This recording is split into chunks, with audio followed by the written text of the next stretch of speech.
Okay, here we are. It's 1:30 and I've been working on the roof all morning. Now I'm waiting for that to dry. I gave it another coat of the fast etch. I neutralized that. Then I give it a coat of this rust dissolver gel and wiped it all down with acetone. Then I was talking to a fellow this morning, does a little bit of body work and stuff, and in this situation where you can't cut or weld, he uses this and basically cleans it out with the wire wheel and sprays this on, which that's what it is up there. It's just rust killer, rust check, makes it so it's just a primer, and this is what he told me, so I gotta try it. He said spray it on there, and once it's dry just sand it off and the primer will stay in the pits. He said do your body work and epoxy paint it, epoxy coat it, epoxy prime it, and go from there. He said he doesn't have too much trouble with it sneaking back, so I gotta try it because that's all I'm trying to do is just get this to hold for a while, because I cannot take that upholstery out of the ceiling roof of the car. That would just turn into a major friggin' disaster. So I know this isn't the right way, but it's the only option I have. I was going to sandblast it, some of it I can't because I know it's just going to blast through. But it's raining out and I didn't want to do that in the garage, so I did put the JB weld on, and I did pound it down, tap it down like HBR suggested, and got a nice thick layer there, and it hardened up. I put that on last night actually. It hardened up overnight. Seems like it's going to hold, so got my fingers crossed. Like I said, we just got to get this thing done now, and I've been sanding on it with 180 while I'm playing around here with this stuff, trying to get rid of the rust. I got all the windows cleaned up around the windows now, pretty good. So a little dirty down there from sanding, but it is all wired, wheeled off. Just gotta sand it. So the other side's done. So, like I said, I gotta wait for that to dry, so I'm getting a little lazy. So James Frey was asking about the manufacturing the batteries there, how they work and all this stuff. So I'm going to try to give you a little rundown, but later on I am going to try to get a video of the place, because that'll explain a whole lot more and better than what I can. First of all, I'll show you what I cast, and this is where it begins. There's two places it begins. Here, that is a casting machine. First of all, that is a lead pot. That is probably 4 tons of lead in that pot. It's 900 degrees, 850 to 900. This is called a hard lead. It has antimony, arsenic, zinc, tin, and there's a few other, copper, nickel, small traces of it. Anyways, this is heated. Actually, it stays hot all the time. These here are feed lines. These here are pumps. These pumps pump the lead up these feed lines. And this picture here, you can see the feed line continues over to here, which there's a valve, a lead valve, which is on a timer. So every time this mold opens and closes, it depends on what you're running. That grid there, you can see it, that is a pretty heavy grid, so probably get about 12 a minute to that. These molds are water cooled. They have electric heaters on them, which you can't see. If I get a chance to give a video, like I said, I'll be able to give this better detail of these machines and get you a shot of them running. These machines were made in 2002 and 2003, and we have 5 of those for this size, and there's one large one that makes industrial grids, which are really big. I don't have a real good picture. That's probably the best picture I have. I don't know if you can see it, how good you can see it, but those are water lines that cool the mold. These molds and those machines were made in Florida. Bramington or something like that. I just forget how you pronounce the name. There's a guy down there, him and his son. They have a company called Besco. Really nice people, very smart people. His name's Martin Winkle. And anyways, he makes a lot of machinery for our battery factory, which is called Surratt Battery. There is a website. You can get on there and probably get a picture of some of the batteries. Here's this is just a Battery Council International Battery Service Manual. This is not what our grids look like, but it's basic. There's a group. This is the negative side of the group, and this is the positive side of the group. And there's always more negatives than there is positives. Negatives are usually on the outside.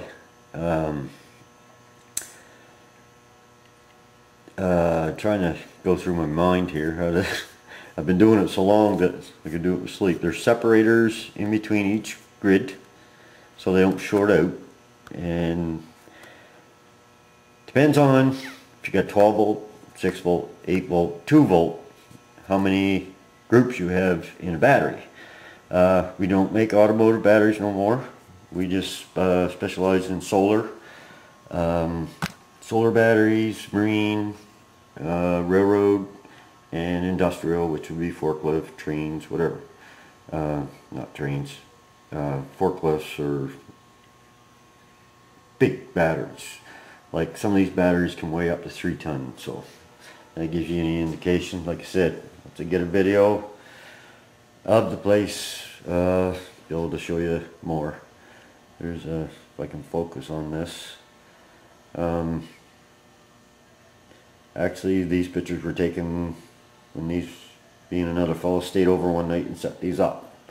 Got them all hooked up. So anyways, this is I don't have poster board, so I just threw up a piece of cardboard. First of all, you got to cast the grids. And that's what I do. And then another fellow, and I use hard lead, which has the antimony, arsenic, zinc, tin, a bunch of other stuff in it. Then there's a guy, he makes the oxide. He uses soft lead, which is just raw lead. And I think lead right now is around 90 some cents a pound, so it fluctuates. So then they take those grids, that oxide, which is mixed with 1400 acid for a positive plate, and they're pasted. For a negative plate, they have a negative, what's the name of it? Can't think. Anyways, there's a bag of negative, I don't know what's in it, but when you add this bag of stuff in the mix, which is a 3,600 pound mix, it becomes negative. But they always paste the positive first and then the negative. So anyways, they go from there to a curing oven where they're dried and all the moisture is taken out of them, and that's what they end up as a green plate then. And some of them go to the dry charge line where they're individually dropped in cassettes, put in acid and charged, and they're taken from there after they're charged and put into an oven where they're dried, and that would be called a dry charge plate. The other plates that just come out of the curing oven are called green, and they go to a Dynamac machine. If they're small, like a solar battery, and that's where they're grouped together on this machine and dropped into a case and sent up to the line to a welder who welds each group together, and then it goes from there to another welder that welds the cover on the battery, and then they have to put the posts on. And if they're dry charge and the customer wants dry charge batteries, which are batteries that are charged but no acid in them, they last longer on the shelf, and then when the customer sells the battery, they fill it up full of acid and go from there. So if they want dry charge, they go to shipping, where they get plaques washed, crated, shipped out the door. Now, if they're green, they'll go on that machine again, only this time they can be sold green, which they'll still go through that same process, or they'll be charged. They'll be brought, like they'll be stored green and then brought back in, charged up, which takes, I think they got it down to 36 hours now, don't quote me on that. And then they will put it back up to shipping, where they get cleaned, plaqued, crated, whatnot. Now, this other machine, which is it's a robot. A person has to stack the grids to whatever the specified order is. Might be 9 plate, might be 15 plate, might be 23 plate, 33 plate, whatever. Anyways, same thing there. They could either be green or dry. And then they go from there. These are usually cells for the bigger industrial batteries. So then they go to a heat sealing machine, where the cover is heat sealed on, which is air tested. And sometimes those cells go to charging. And then back to industrial assembly, where they'll get put into a steel tray usually, or a plastic tray. Depends on what's what. Steel trays are usually for forklifts. And the plastic are railroad and solar, whatnot. So then in industrial assembly, they burn the connectors on, which connects all the cells together, which industrial is usually 36 volt, and like that would be for a forklift. And then you get your solar, could be just individual cells of 2 volt. They could be put together in multiple series. It's just all depends on the order and the customer and what he wants. So anyways, it's really hard to explain without showing the actual place. So I am going to speak to the owners, which they're pretty good. So let me see. I'll just set up here.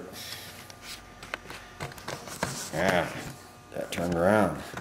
Anyways, I'm going to speak to the owners, and like I say, I'll give you the better description, show you what we use. Just where I work in that area of grid casting, I'll use, let me see, what do I use? I use I have to spray the molds with a mold coat, they call it. Actually, it's cork, which is a rotten wood that's ground up. There's clay in it. There's sodium silicate in it. Bentonite or something like that in it. It's not good for you. You gotta wear a respirator when spraying. Well, you gotta wear a respirator all the time now. So, anyways, that's put on there so the hot lead doesn't stick to the steel molds, and that's quite a little task too to get the run. These machines, you just don't push a button. You gotta get the temperatures right. The weather affects it, like the temperatures outside affects the flow of the lead, and you gotta, every day is a different day. Every day is a different adjustment. That's what I mean, it's really hard to explain. Batteries are not that complicated. You have a negative plate and a positive plate, and the paste and the lead, the combination paste, lead and the acid hold the charge, so, and you got your two posts, so, in and out, so, but once I know, I'm pretty sure they'll let me make a video, so I'll do a video, and I'll get them to edit it so they don't give any trade secrets away. But I'm sure batteries are built other places the same way. We do have a really good solar battery. We ship all over the world. The UK is a big seller. A lot of our batteries go there. I don't know, maybe Bobby can look around, he might be able to find one over there. We sell to a company, or make a battery for a company called Rolls, which is somewhere in the States. I'm not sure where, I don't keep up on that stuff. I've been there 30 years, and I just go to work and leave. Do my job and leave. So I don't find it interesting anymore. But like I said, I get a video, people probably find it really interesting. 'Cause I did find it interesting at first, and when a new machine comes in, that kind of catches my attention. So anyways, just a little quick rundown for James Freddy there. And like I said, man, as soon as I get a chance, I'll give a better description of what's going on. Chemicals, we use a lot of acid, sulfuric acid. It comes in at 1800, comes in by tanker. We use a lot of it. We cut it with water down to, I think the lowest is 1250. And every battery takes a different level of acid, so it's not hard to cut. Just keep at it, take a hydrometer, keep checking, see where you're at. So actually we've got machines to do that now. So, and like I said, there's robots there, there's charging machines there. We just got a couple from Italy here not too long ago. We have water baths, they call them, for charging batteries faster, speed up production, stuff like that. So we use flux. Like I said, there's oodles of chemicals down there. A lot of D-lead stuff we use for washing the batteries and stuff like that. So anyways, like I said, first chance I get, I'll see if I can get in there with the camera and let them edit it and go from there. So see what we can do. So anyways, just a little rundown. I don't know if it made any sense to you, but like I said, seeing it, it's a lot different, so I'll be able to explain it better. So thanks for watching my videos, and we'll talk to you later. Bye.